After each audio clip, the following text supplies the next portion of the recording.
اس میں کوئی شک نہیں، ایمان کے بول بہت قیمتی ہیں، ایمان کے الفاظ بہت ضروری ہیں، ایمان کے بول بہت اہم ہیں۔ الفاظ صرف الفاظ ہوتے ہیں۔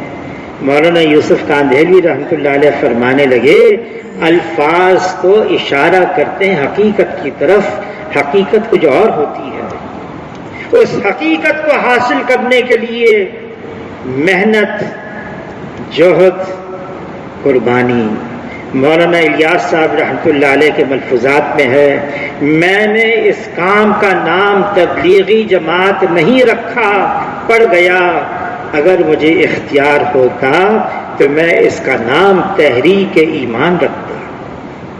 یہ تحریک ایمان ہے، مخلوق سے یقین نکل جائے، ایک اللہ پر یقین آ جائے، صرف اور صرف ہماری دین کی بنیاد اللہ پر اعتماد، اللہ پر بھروسہ، اللہ پر توکل، اللہ پر یقین ہے۔ یہ دل صرف اللہ کی طرف متوجہ رہے اور اللہ کے اغیار سے بیزار ہو جائے۔ یہ دل، یہ اللہ کی تجلی گاہ ہے، یہ دل اللہ نے اپنے لیے مختص کیا ہوا ہے۔ یہ دل اگر اللہ کی طرف متوجہ ہو گیا، حضور صلی اللہ علیہ وسلم فرماتے ہیں، جس کا مفہوم ہے انسان کے جسم کے اندر ایک گوشت کا لوتھڑا ہے، یہ صحیح ہو گیا سارا بدن صحیح ہے، یہ بگڑ گیا سارا بدن بگڑا ہوا ہے۔ یہ گوشت کا لوتھڑا انسان کا دل ہے۔ اور دل کا بننا کیا ہے؟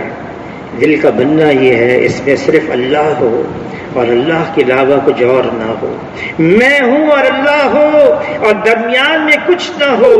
یہ دل صرف اللہ کی طرف متوجہ رہے، اس دل میں صرف اللہ کا یقین آ جائے۔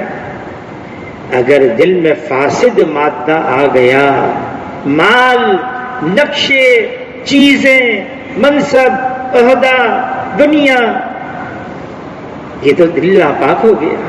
دل میں فاسد مادہ آ گیا، اللہ میں کوئی کمی نہیں، اللہ میں کوئی کجی نہیں، اللہ میں کوئی خامی نہیں، یکتر اللہ تعالیٰ ہر عیب سے پاک اور صاف ہیں۔ دل ہے ناپاک، اس دل میں اللہ نہیں آئیں گے۔ یہ زمین اللہ کو نہیں سما سکتی، یہ آسمان اللہ کو نہیں سما سکتا۔ مومن کا دل ہے یہ اللہ کو سما سکتا ہے، لیکن کس دل میں ہے؟ جو دل پاک ہوگا، صاف ہوگا ہر گندگی سے۔ اس لیے یہ کلمہ ہے جس میں لا پہلے ہے، لا الہ الا اللہ، اللہ کے علاوہ جو کچھ ہے اس کو کھرچ کھرچ کے دل سے نکالا جائے، دل کو پاک کیا جائے، صاف کیا جائے۔